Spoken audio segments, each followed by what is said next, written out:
예, 4월 1일 모닝 브리핑 시작하겠습니다. 주말 미증시는 휴장이었기 때문에 뭐 크게 우리가 뭐 영향을 받을 만한 사안은 없었는데, 다만 PC 지표가 나왔는데 예상치 부합했죠. 그런데 다만 예상치 부합했기 때문에 다행이긴 한데, 그러니까 계속해서 물가 지표가 내려가다가 좀 주춤거리는 모습이 나왔다라는 점은 조금 이제 안도만 하기에는 좀 애매한 측면이 있고, 그리고 이제 4월이 시작됐잖아요. 그러니까 4월 증시는 통계적으로 미국이나 우리나 좀 올라가는 그런 경향이 있거든요. 뭐 실제로 그런 흐름이 나오는지는 이제 수급을 봐야겠죠.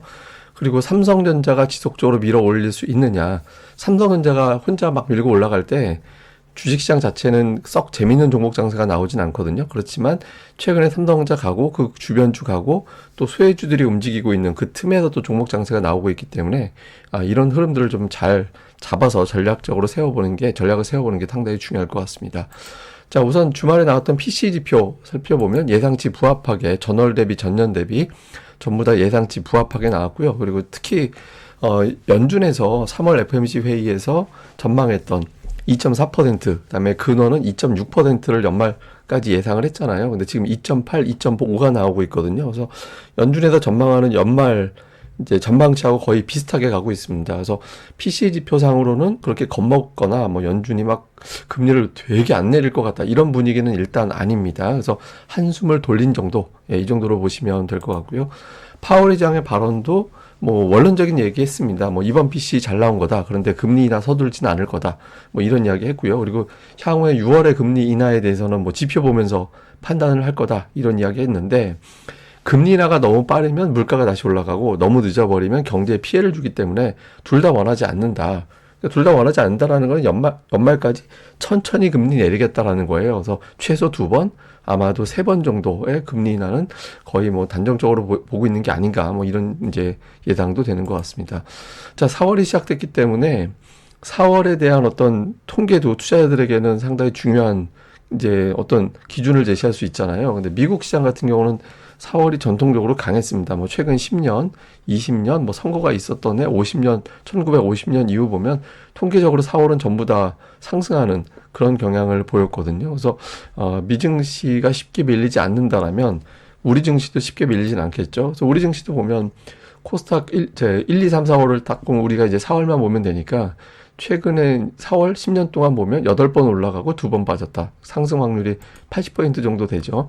코스피 같은 경우도 상대적으로 올라가는 경우가 많았거든요. 그러니까 최근 10번 중에서 7번 올라가고 3번 빠졌습니다. 평균적으로는 양시장 딱 4월에 한 2% 정도 올라가서 1, 2, 3, 4월 중에서 4월이 코스피는 가장 좋았고 코스닥은 이제 한 2번째 정도로 강한 그런 경향이 있었거든요. 그래서 통계만 놓고 보면 새로운 분기가 시작이 돼서 올해 실적에 대한 기대치로 또 포트폴리오가 새롭게 구성이 되면서 이제 4월에는 전통적으로 올랐다. 뭐 요 이제 흐름이 초반에 이제 외국인 투자들이 어떻게 태도를 취하느냐에 따라 통계적으로 다르게 갈지에 잘려 있겠죠. 일단 이제 흐름은 나쁘지 않았습니다. 그리고 그러니까 미국 시장은 61일, 그러니까 60일 거래일 기준으로 볼 때 역대 14번째로 강했거든요. 그러니까 S&P 500이 10.2%, 그러니까 이제 역대 가장 강했던 건 1975년도에 61일 거래일 되는 날 21.6% 올라간 적이 있었는데 어쨌든 현재까지 역대 14번째였다. 그런데 이제 그 이후에 연말까지 놓고 보면 상승으로 마감하는 경우가 훨씬 더 많았습니다. 그래서 연말까지는 통계적으로 이제 좀 미국 시장은 추가적으로 올라갈 확률이 조금 더 높다. 이렇게 보는 거죠. 그래서 올해 미증시 같은 경우는 그렇게 나쁘진 않은 환경에서 일단은 움직임이 나오고 있는 것 같습니다. 그런데 이제 문제는 지수는 괜찮은데 종목들이 별로 안 좋잖아요. 근데 최근에 약간의 변화는 있습니다. 여기서 이제 파란색 선이 지수고요. 빨간색 선이 상승 종목 수다. 이렇게 이제 우리가 보면 되는 거거든요. 근데 그러니까 지수는 올라가고 오히려 상승 종목 수는 줄었었잖아요. 이게 뭐 밸류업 이쪽으로 수급이 다 빨려가면서 그리고 일부 대형주를 제외하고는 나머지는 올라가지 않아요. 실제로 3월 보면 대형주 지수가 한 7% 올라갔는데 소형주 지수는 마이너스를 기록했거든요. 굉장히 차이가 심했죠. 그런데 최근에 보면 3월 중순 이후부터는 후반부 넘어가면서부터는 상승 종목 수가 그래도 조금은 늘어나는, 그리고 하락하는 날도 1000개 이상 하락하진 않는 그런 모습을 보였거든요. 그래서 이전보다는 상승 종목 수가 조금 늘어났다. 그래서 좀 갈수록 아마도 제가 보기에는 뭐 투매가 나오고 그런 환경보다는 이제 좀 지루하긴 하지만 그래도 이제 이전보다는 상승하는 종목 수가 조금씩은 늘어나는 그런 날이 더 자주 나올 가능성이 좀 있어 보이고 실제로 최근 들어서 그런 경향이 나타나기 시작했다. 이건 좀 의미가 있는 것 같습니다.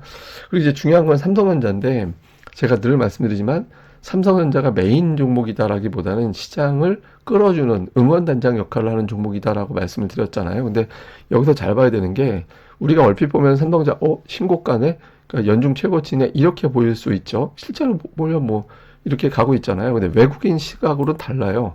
이거는 뭐냐면 달러 차트입니다. 달러 차트로 바꿔놓고 볼 때 환율을 적용한 삼성전자 차트로는 아직 연고점이 안 됐어요. 그러니까 근데 지난주 종가가 딱 그 근처에서 마감이 된 거거든요.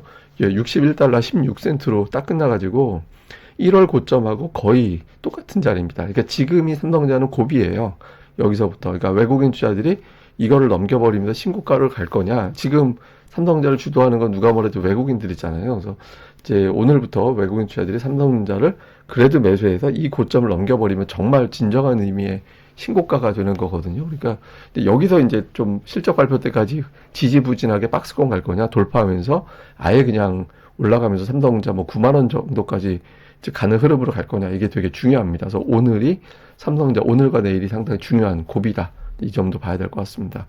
그다음에 이제 소외주들 움직임도 좀 봐야 되는 게 우리가 뭐 반도체주, 뭐 일부 제약주 이런 종목들이 굉장히 강했잖아요. 근데 좀 소외됐던 종목군들, 예를 들어서 뭐 파라다이스 같은 경우도 제가 이거 뭐 이제 주가 흐름을 보면 이제 여기서부터 조금씩 그러니까 흐름만 보시면 됩니다. 주가를 볼 필요는 없고 제가 달러 차트로 바꿔놓고 해가지고 근데 어쨌든 저점에서부터 조금씩 올라오는 그런 경향들이 나타나고 있잖아요. 통신장비 같은 경우는 저점 대비 제법 올라왔어요.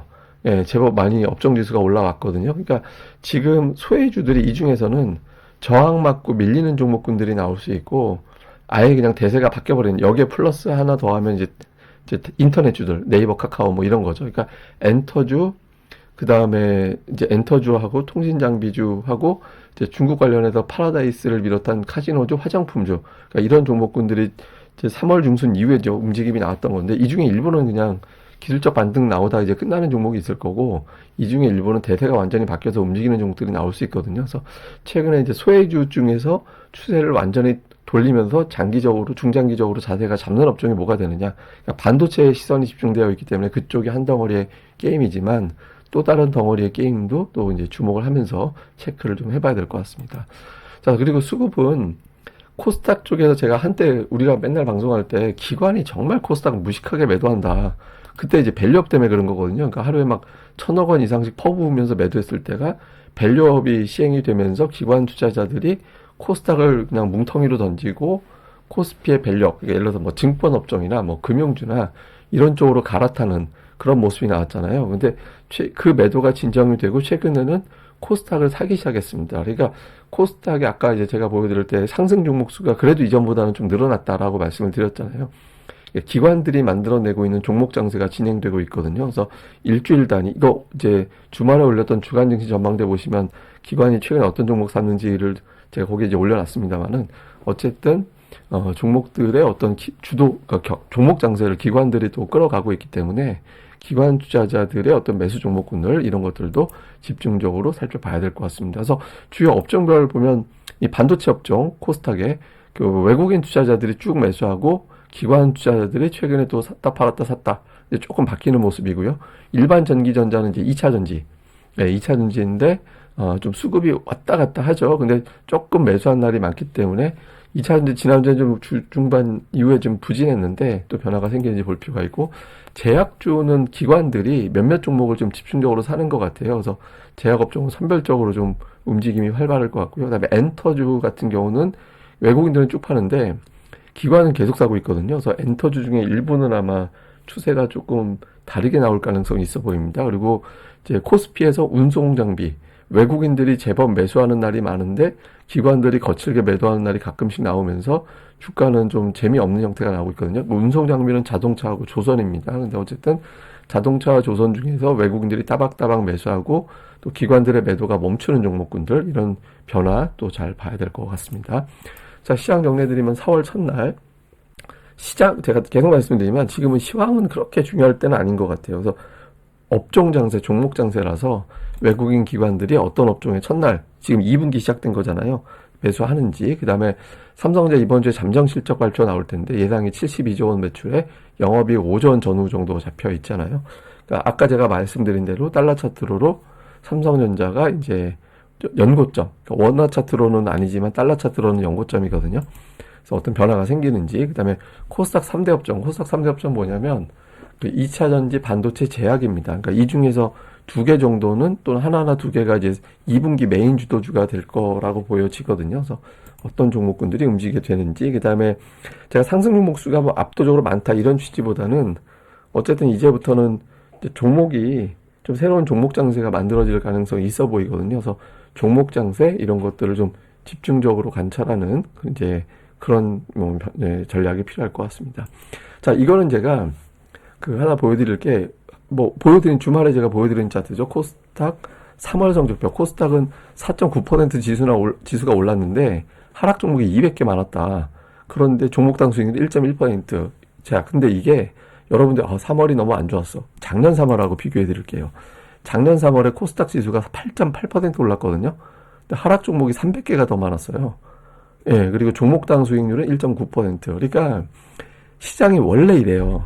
그러니까 원래 이게 제가 계속 말씀드리지만 유동성 장세는 상승 종목이 되게 많게 와하고 모든 종목 상당수의 종목이 밀고 올라가는데 지금 유동성 장세가 아니거든요. 그러니까 유동성 장세는 고객 예탁금이 한 20% 정도씩 막 불어나가지고 예를 들어서 50조 원이잖아요. 예를 들어서 50조 원이면 고객 예탁금이 단기적으로 한 60조 원 단계로 막 확 늘어나는 상황. 그게 유동성 장세가 되는 거거든요. 그러면서 또 개인들이 매수를 해도 고객 예탁금이 안 줄어요. 매수하면 증권계좌에서 자금이 빠져야 되는데 계속 보충이 되는 거예요. 지금 그런 장이 아니거든요. 그러니까 어차피 올해는 차별화 장세다. 작년에는 더 했다. 라는 점에서 지금은 좀 집중하는 종목, 기관 외국인들이 집중하는 종목 쪽에서 큰 수익이 나오는 그런 장이니까 이런 부분들 우리가 이제 현실적으로 막연한 어떤 기대보다는 이런 수급 동향에 더 집중해 보시는 게 좋을 것 같습니다.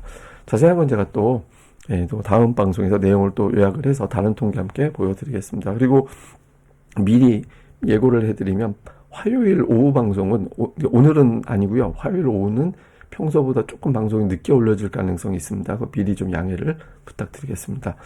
예, 감사합니다. 저는 다음에 뵙겠습니다. 이 방송 구독하기와 좋아요 꼭 부탁드립니다. 감사합니다.